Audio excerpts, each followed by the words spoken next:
Bonjour à toutes et à tous pour ce nouveau numéro de l'Amérique latine décryptée de janvier 2022. Une année qui s'annonce charnière en Amérique latine.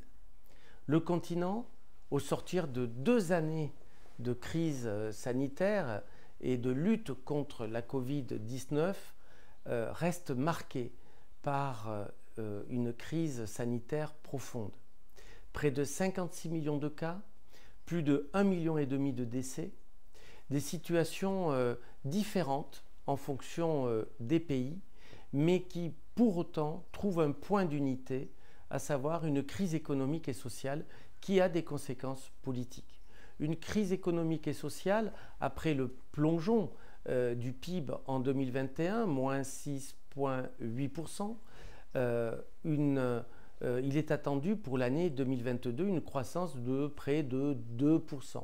Ce n'est malheureusement pas suffisant pour créer les emplois qui sont attendus et pour faire face à ce qui a été révélé par la CEPAL, la Commission économique pour l'Amérique latine et la région des Caraïbes, à savoir une hausse importante, historique, jamais vue depuis 30 ans, de l'extrême pauvreté, qui touche désormais 81 millions de personnes sur l'ensemble du continent, qui compte 600 millions d'habitants. Une hausse de la pauvreté, près du tiers de la population, 201 millions de personnes en Amérique latine vivent désormais dans des conditions précaires. Bien évidemment, cette situation a des conséquences politiques, comme nous le voyons notamment en Amérique centrale, où la nouvelle présidente Xiomara Castro au Honduras offre une nouvelle alternance politique, tandis que son voisin nicaraguayen, Daniel Ortega, a entamé le 10 janvier dernier son 4e mandat, avec à ses côtés son épouse, la vice-présidente Rosario Murillo. Nous nous rappelons tous des conditions difficiles de la campagne électorale et des élections qui s'étaient tenues en novembre 2021, qui avaient même conduit le haut représentant pour les relations extérieures de l'Union européenne, Josep Borrell, à dénoncer tout simplement le terme de ces élections. Pour autant, l'Amérique centrale offre aussi une perspective avec au Costa Rica le 6 février prochain, une élection présidentielle dans ce pays qui se fait fort d'être un modèle sur le plan démocratique. L'Amérique centrale est en effet aujourd'hui une région de l'Amérique latine qui est éclatée, avec des réalités totalement différentes en fonction des différents pays qui la composent.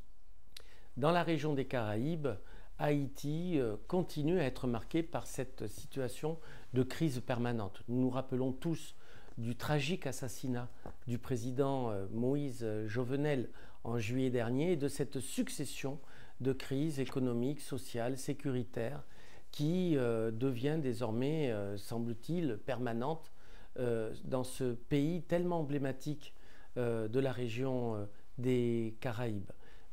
Une urgence sécuritaire alimentaire a été d'ailleurs émise par les organisations internationales. Près de 46% de la population de ce pays, qui compte 11 millions d'habitants, va devoir bénéficier dans le courant de l'année 2022 d'un soutien, d'une aide alimentaire.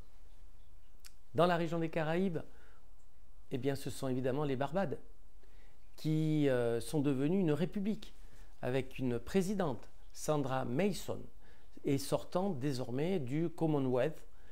Nous avons tous vu les images de l'investiture de la présidente et la présence du prince Charles qui représentait le Royaume-Uni et le Commonwealth. Mais l'Amérique latine, c'est aussi sa région sud.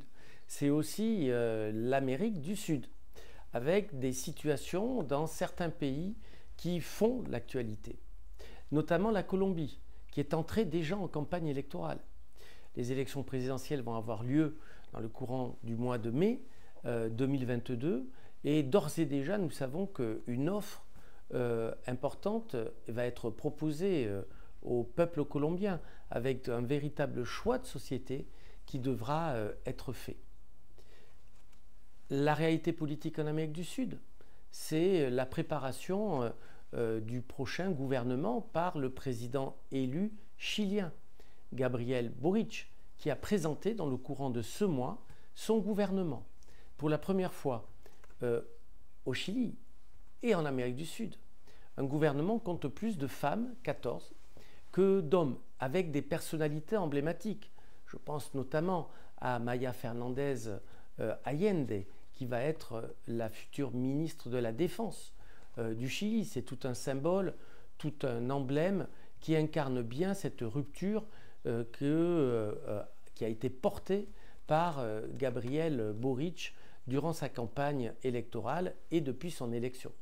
Un des sujets d'actualité en Amérique du Sud, c'est évidemment l'environnement et tout ce qui touche à sa protection.